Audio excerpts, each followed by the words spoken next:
नमस्कार दोस्तों, स्वागत है आपका हमारे यूट्यूब चैनल फैक्ट मास्टर पर।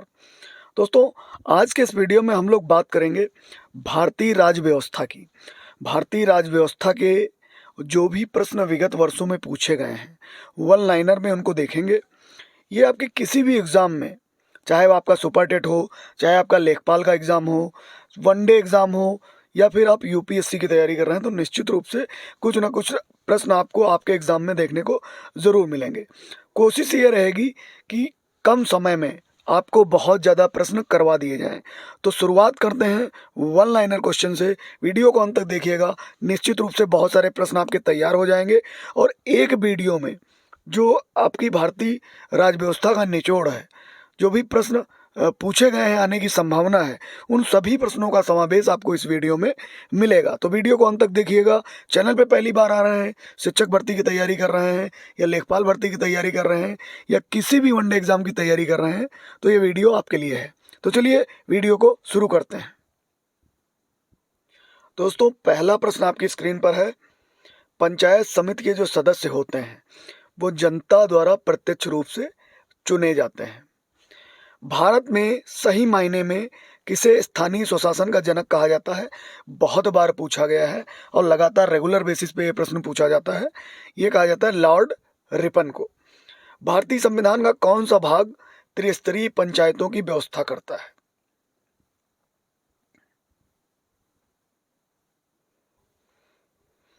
राज्य लोक सेवा आयोग के सदस्यों की नियुक्ति कौन करता है? किसके द्वारा की जाती है? तो ये की जाती है राज्यपाल के द्वारा। संघीय लोक सेवा आयोग का गठन कौन करता है? तो ये करता है राष्ट्रपति। याद रखिएगा, संघीय लोक सेवा का गठन जो करता है वो राष्ट्रपति करता है। भारत सरकार में सबसे ऊंचे पद पर सिविलियन अधिकारी कौन होता है? तो ये होता है जो मंत्रिमंडल का सचिव होता है, वो सबसे ऊंचे पद पर एक सिविलियन अधिकारी होता है भारत सरकार में। भारत में पहली बार लोक सेवा आयोग की स्थापना जिस अधिनियम से हुई, वह कौन सा अधिनियम था? तो दोस्तों, लोक सेवा आयोग की स्थापना जो की गई थी, वो गवर्नमेंट ऑफ इंडिया एक्ट 1919 के तहत की गई थी। ये चीज़ मैंने आपको बताई थी जब मैंने आपको पढ़ाया था भारतीय संविधान, जो प्लेलिस्ट में आपने देखा होगा। मैंने रेगुलर बेसिस पे जो है आप लोगों को पढ़ाया था भारतीय संविधान को 1919। संघ लोक सेवा आयोग वार्षिक प्रतिवेदन सौंपता है किसको? राष्ट्रपति को। भारत में वित्तीय आपातकाल की घोषणा आज तक कितनी बार की गई है? तो दोस्तों, एक बार भी नहीं की गई है। भारतीय संविधान के अनुच्छेद 352 के अनुसार राष्ट्रीय आपात की घोषणा निम्नलिखित में से किन परिस्थितियों में की जा सकती है? दोस्तों, ये की जा सकती है युद्ध हो, या बाह्य आक्रमण हो, या सशस्त्र विद्रोह हो। भारतीय संविधान के किस अनुच्छेद के अनुसार भारत के राष्ट्रपति द्वारा आपातकाल की घोषणा की जाती है? अनुच्छेद 352। याद रखिएगा, राष्ट्रपति द्वारा आपातकाल की घोषणा बहुत बार पूछा जाता है। भारतीय संविधान के किस अनुच्छेद के अंतर्गत भारत सरकार का दायित्व है कि वह बाह्य आक्रमण और आंतरिक अशांति से राज्यों की रक्षा करे? तो ये वर्णित है अनुच्छेद 355 में। संसद द्वारा संकट काल आपातकाल की घोषणा का अनुमोदन कितनी अवधि के अंतराल में होना आवश्यक है? तो ये होना आवश्यक है 1 माह के अंदर। आगे बढ़ेंगे। किस विधेयक का भारतीय संसद के दोनों सदनों द्वारा अलग अलग विशेष बहुमत से पारित होना आवश्यक है? तो दोस्तों, ये होता है संविधान संशोधन विधेयक। भारतीय संविधान की नवीं अनुसूची परिवर्धित कब हुई थी? प्रथम संविधान संशोधन के द्वारा ये परिवर्धित की गई थी। किस संविधान संशोधन को लघु संविधान कहा गया है? दोस्तों, ये है 42वां संविधान संशोधन। इसे लघु संविधान के नाम से जानते हैं।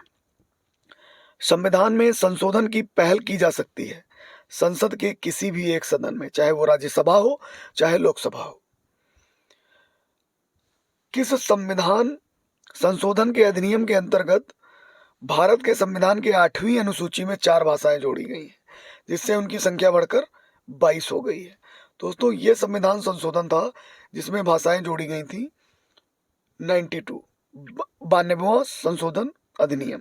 याद रखिएगा, भारतीय संविधान की 8वीं अनुसूची में कौन सी भाषाएं बाद में जोड़ी गई थी? तो ये भाषाएं हैं सिंधी, कोंकणी, मणिपुरी और नेपाली। क्षेत्रीय परिषदों का सृजन हुआ है संसदीय कानून द्वारा।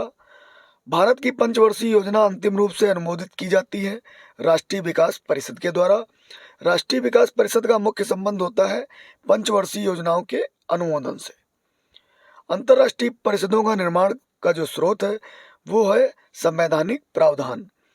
कौन सी संविधानेतर संस्था थी? योजना आयोग। अब इसकी जगह पे कौन आयोग काम कर रहा है? नीति आयोग, याद रखिएगा। भारत में लोकपाल और लोकायुक्त की स्थापना का सुझाव किसने दिया था? तो ये दिया था प्रशासनिक सुधार आयोग ने। बोहरा समिति का कार्यक्षेत्र क्या था? राजनीतिक व अपराधी तत्वों का गठबंधन। योजना आयोग की स्थापना कब हुई थी? 15 मार्च 1950। राष्ट्रीय अनुसूचित जनजाति आयोग की स्थापना का प्रावधान भारतीय संविधान के किस अनुच्छेद में किया गया? दोस्तों ये है 338 और अनुच्छेद 338 का के तहत। भारत के राष्ट्रीय ध्वज में धर्म चक्र में तीलियों यानी कि जो स्पोक्स होते हैं उनकी संख्या कितनी है? 24। संपूर्ण राष्ट्रगान का वादन काल क्या है? 52 सेकंड में गाया जाता है, याद रखिएगा। झंडा गीत किसने लिखा था? श्यामलाल गुप्त ने लिखा था। भारत के किस राज्य में सर्वप्रथम महिला मुख्यमंत्री हुई थी? उत्तर प्रदेश। कौन सी हुई थी? कमेंट बॉक्स में बताइएगा।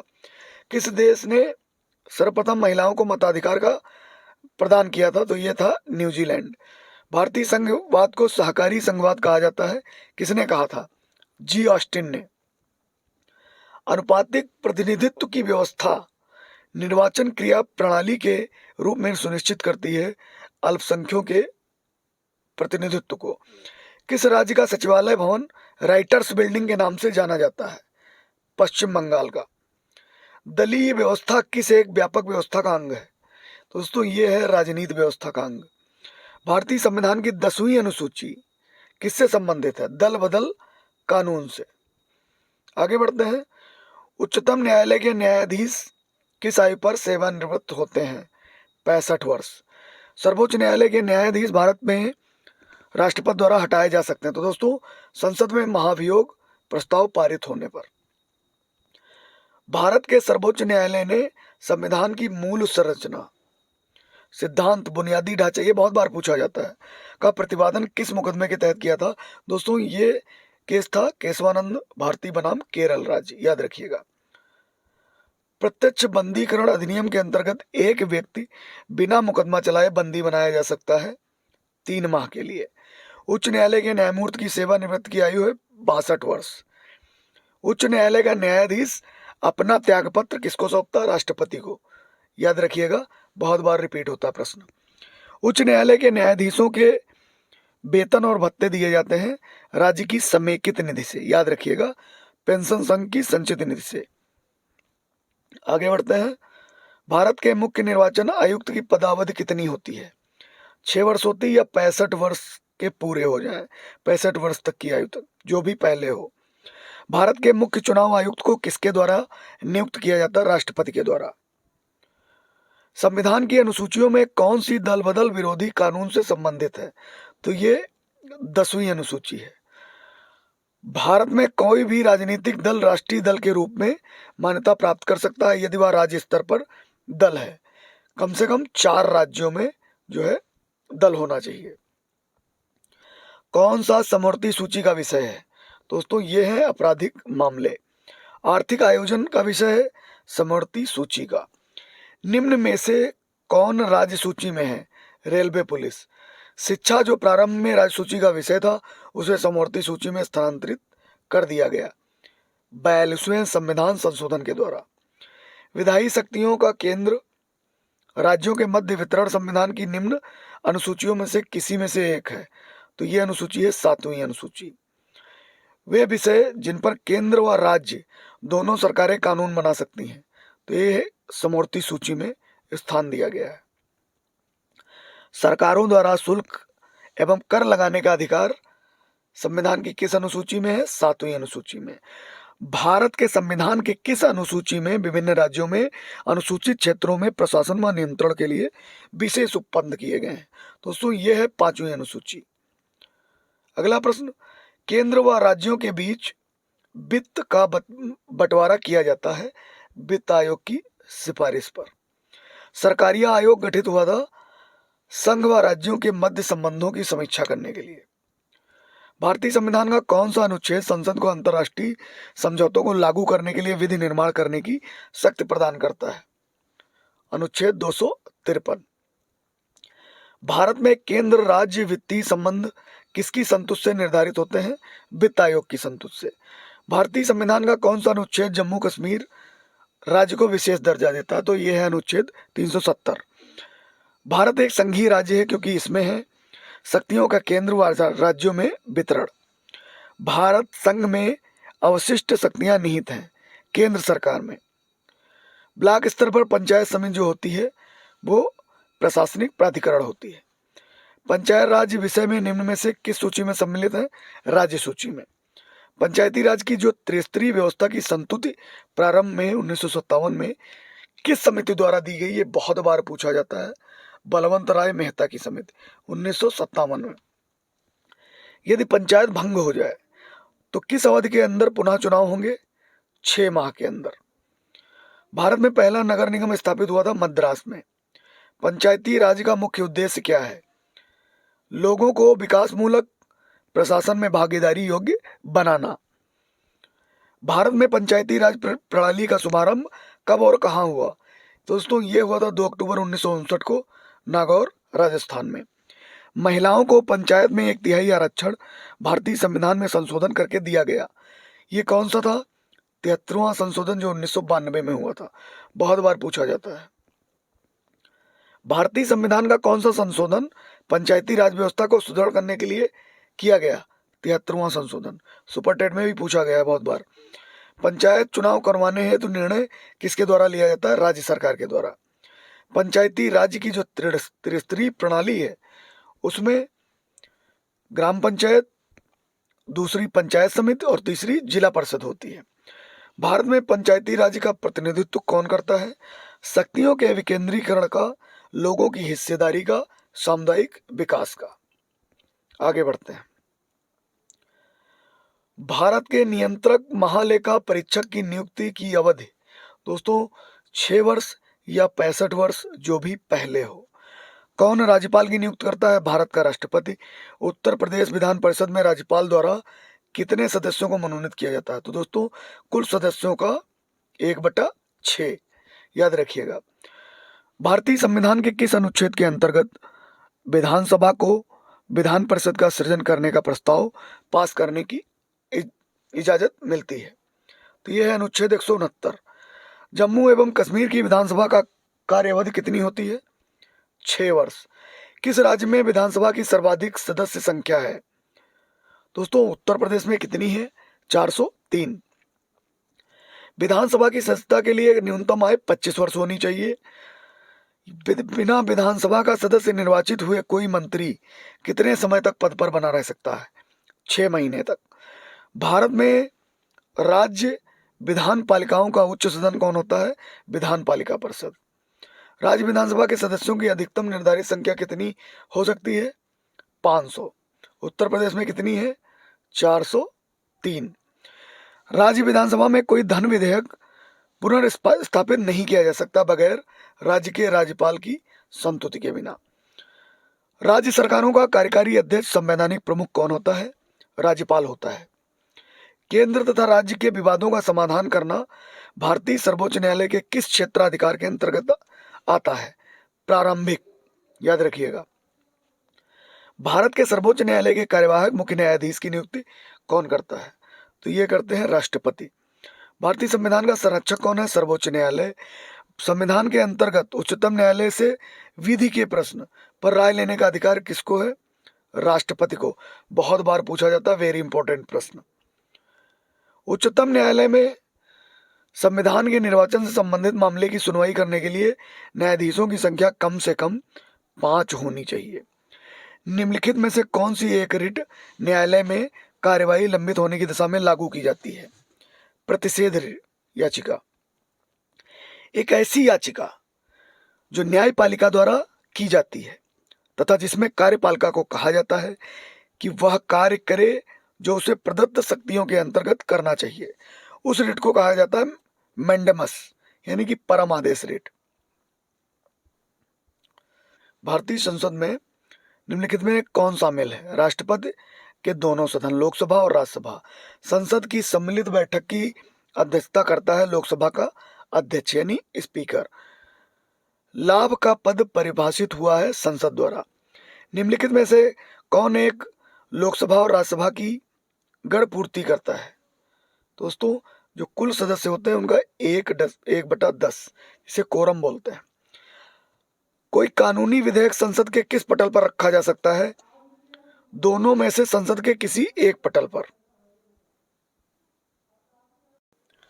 अगला प्रश्न है, संसद के किसी भी सदन के दो सत्रों के बीच जो अंतराल होता है वो 6 माह से अधिक नहीं होना चाहिए। संसद में अधिकाधिक विपक्षी समूह के रूप में मान्यता प्राप्त करने के लिए कितने सदस्य होने चाहिए? जो कुल सदस्य होते हैं सदन में उनका 1/10। आगे बढ़ते हैं। लोकसभा और राज्यसभा की संयुक्त बैठक किसके द्वारा आहूत की जाती है? तो ये की जाती है राष्ट्रपति के द्वारा। धन विधेयक का पुनर्स्थापित किया जाता है लोकसभा में। भारत के प्रधानमंत्री की जो नियुक्त की जाती है वो राष्ट्रपति के द्वारा नियुक्त किया जाता है। संसदीय शासन में वास्तविक कार्यपालिका की शक्ति किसके पास होती? प्रधानमंत्री के पास।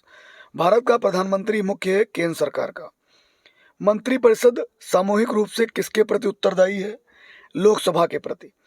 कोई विधेयक धन विधेयक है या नहीं, इसका निर्णय कौन लेता है? ये बहुत बार दोस्तों पूछा जाता है प्रश्न, ध्यान में रखिएगा, इंपॉर्टेंट प्रश्न रखिएगा। लोकसभा का जो अध्यक्ष होता है वो ये निर्धारित करता है कि कौन विधेयक धन विधेयक है या नहीं है। संविधान के किस अनुच्छेद के अंतर्गत धन विधेयक को परिभाषित किया गया? अनुच्छेद 110। किसके द्वारा भारत के नियंत्रक एवं महालेखा परीक्षक के पद का जो है सृजन किया गया था? दोस्तों, संविधान के द्वारा। जो भारत के महानियंत्रक महालेखा परीक्षक की रिपोर्ट का परीक्षण कौन सी संसदीय समिति द्वारा किया जाता? तो दोस्तों, ये जो आपका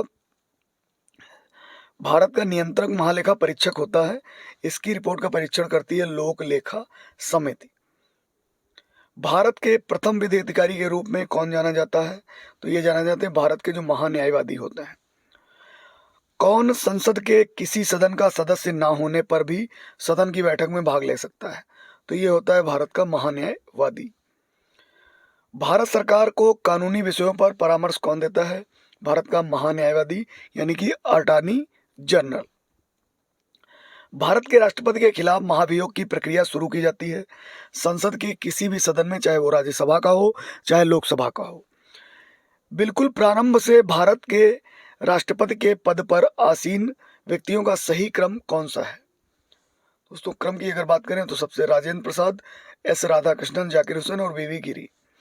राष्ट्रपति का रिक्त स्थान भर लिया जाना चाहिए 6 माह के अंदर। भारत के राष्ट्रपति के रूप में चुनाव के लिए नागरिकों को कितनी आयु पूरी कर लेनी चाहिए? 35 वर्ष। भारत सरकार का संवैधानिक अध्यक्ष कौन होता है? राष्ट्रपति। भारत में राष्ट्रपति का चुनाव किया जाता है एकल हस्तांतरणीय मत प्रणाली के द्वारा। भारत के किस राष्ट्रपति ने लगातार 2 वर्ष कार्यावधि पूर्ण की? तो ये थे डॉक्टर राजेंद्र प्रसाद। भारत का राष्ट्रपति किसके द्वारा हटाया जा सकता है? संसद के द्वारा। भारत के उपराष्ट्रपति निर्वाचित होते हैं संसद के दोनों सदनों के सदस्यों के द्वारा। प्रथम लोकसभा अध्यक्ष कौन थे? जीबी मावलंकर। याद रखिएगा, बहुत बार पूछा जाता है।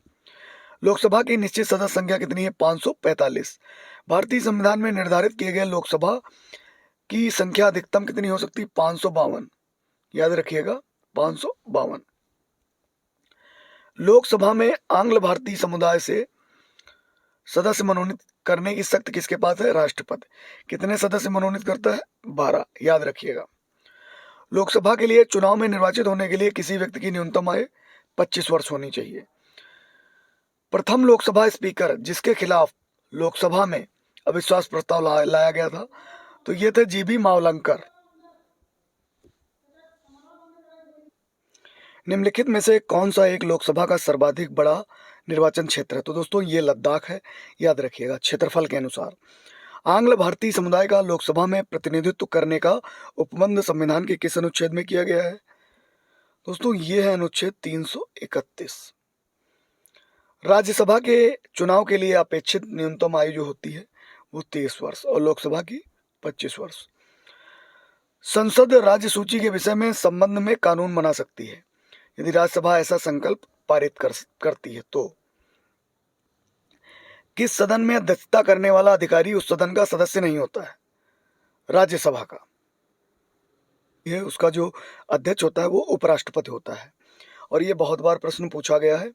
राज्यसभा का पदेन सभापति कौन होता है? ये होता है उपराष्ट्रपति। संविधान के अनुसार राज्यसभा का जो कार्यकाल होता है वो समाप्त होने का विषय नहीं है। अगला प्रश्न, भारत के संविधान में कुल कितने मौलिक अधिकार प्राप्त हैं? 6। भारत संविधान के अनुसार संपत्ति का अधिकार एक विधिक अधिकार है। किस संविधान संशोधन द्वारा नागरिकों के संपत्ति के अधिकार को मूल अधिकार की सूची से निकाल दिया गया? दोस्तों ये 1978 में 44वां संविधान संशोधन हुआ था। 6 से 14 वर्ष तक की आयु के बीच सभी बच्चों को शिक्षा का अधिकार एक मूल अधिकार है। निम्नलिखित में से कौन सा मूल अधिकार विदेशी नागरिकों को प्राप्त नहीं है? अभिव्यक्ति की स्वतंत्रता का अधिकार। संविधान के अंतर्गत मूल अधिकारों का संरक्षक कौन है? सर्वोच्च न्यायालय, याद रखिएगा। भारतीय संविधान की अप्रत्यक्षता उन्मूलन से संबंधित अनुच्छेद कौन सा है? अनुच्छेद 17। कौन सा मूल अधिकार भारतीय संविधान में नागरिकों को नहीं दिया गया है? सूचना का अधिकार। निम्नलिखित में से कौन सा मौलिक अधिकार नहीं है? संपत्ति का अधिकार। मत देने का अधिकार, निर्वाचित होने का अधिकार भारत का क्या है? वैधानिक अधिकार है। कल्याणकारी राज्य की संकल्पना का समावेश भारत के संविधान के किस भाग में है? राज्य के नीति निर्देशक तत्वों में, चौथा भाग, याद रखिएगा। कौन सा एक अब राज्य नीति निर्देशक तत्व नहीं है? 14 वर्ष तक के बच्चों की निःशुल्क शिक्षा। समान कार्य के लिए समान वेतन भारत के संविधान द्वारा सुनिश्चित एक नीति निर्देशक तत्व का अंग है। नीति निर्देशक सिद्धांत हैं वाद योग्य नहीं होते हैं। किसी समिति की संतुष्टि पर भारतीय संविधान में मूल कर्तव्य शामिल किया गया है। ये शामिल किए गए हैं स्वर्ण सिंह समिति के द्वारा। भारतीय संविधान के किस अनुच्छेद में भारतीय नागरिकों के मूल कर्तव्य शामिल हैं? अनुच्छेद 51 का। किस संविधान संशोधन द्वारा भारतीय संविधान में एक नया अध्याय जोड़कर नागरिकों के मूल कर्तव्यों को शामिल किया गया है? मोस्ट इंपॉर्टेंट प्रश्न, 42वां जो संशोधन है। यदि राष्ट्रपति और उपराष्ट्रपति के दोनों के पद रिक्त हों तो उस समय राष्ट्रपति का कार्यभार कौन संभालेगा? सर्वोच्च न्यायालय का जो मुख्य न्यायाधीश होगा वो संभालेगा, याद रखिएगा। राष्ट्रपति किसे त्याग पत्र देता है? उपराष्ट्रपति को, याद रखिएगा। 1937 में प्रांतों में मंत्रिमंडल के निर्माण के उपरांत कांग्रेस का शासन कितने महीने चला? 28 महीने। किसने कहा था संविधान सभा कांग्रेस की और कांग्रेस भारत का था? ये कहा था ऑस्टिन ने, याद रखिएगा। भारतीय गणतंत्र की 26 जनवरी 1950 की सही संवैधानिक वस्तुस्थिति क्या थी जब संविधान लागू हुआ था? संपूर्ण प्रभुत्व संपन्न लोकतंत्रात्मक गणराज्य। संविधान सभा द्वारा भारतीय संविधान को स्वीकृत किया गया 26 नवंबर 1949 को।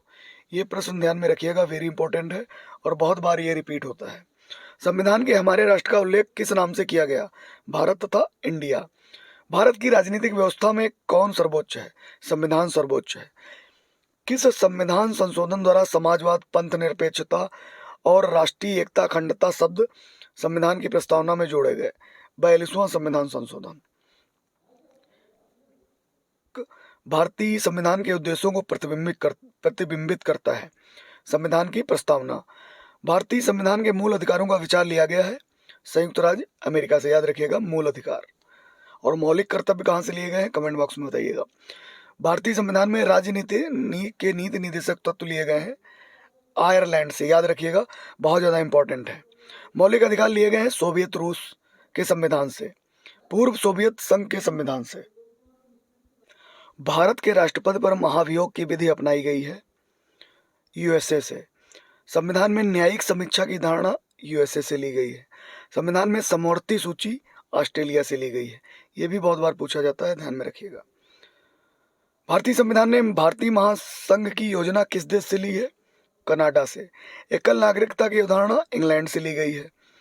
भारतीय संविधान की अनुसूचियों में से कौन सी एक राज्य के नामों की सूची तथा उसके राज्य क्षेत्रों का ब्यौरा देती है? पहली, संविधान के प्रथम अनुच्छेद में राज्यों का यूनियन, संघ। भारत क्या है? राज्यों का यूनियन है, एक संघ है। भारत में संघ राज्यों का प्रशासन होता है राष्ट्रपति द्वारा। राज्यों का जो प्रशासन होता है वो राष्ट्रपति के द्वारा। संविधान सभा की संघ संविधान समिति यानी कि यूनियन कॉन्स्टिट्यूशन कमेटी का जो अध्यक्ष कौन था? तो ये थे जवाहरलाल नेहरू। वर्ष 1946 में गठित अंतरिम कैबिनेट की अध्यक्षता किसने की? जवाहरलाल नेहरू ने। 1946 में बनी अंतरिम सरकार में डॉक्टर राजेंद्र प्रसाद के पास कौन सा विभाग था? खाद्य एवं कृषि। मॉन्टेग्यू चेम्सफोर्ड सुधारों की रिपोर्ट किस अधिनियम का आधार बनी? भारतीय शासन अधिनियम 1919। भारत के संविधान का प्रारूप तैयार करने के लिए संविधान सभा के सदस्यों को विभिन्न प्रांतों की विधानसभाओं द्वारा चुना गया था। किस एक अधिनियम ने भारत में संघीय शासन की व्यवस्था दी? भारत सरकार अधिनियम 1935। किसने भारत के लिए संविधान सभा के गठन का विचार किया? कैबिनेट मिशन योजना। भारत में द्वैध शासन प्रारंभ किया गया मॉन्टेग्यू चेम्सफोर्ड सुधारों के द्वारा 1919 ईस्वी से। भारतीय संविधान के प्रथम दिन के अधिवेशन की अध्यक्षता जो की थी वो डॉक्टर सच्चिदानंद सिन्हा ने की थी। भारत को एक संविधान देने का प्रस्ताव संविधान सभा द्वारा पारित किया गया 22 जनवरी 1947 को।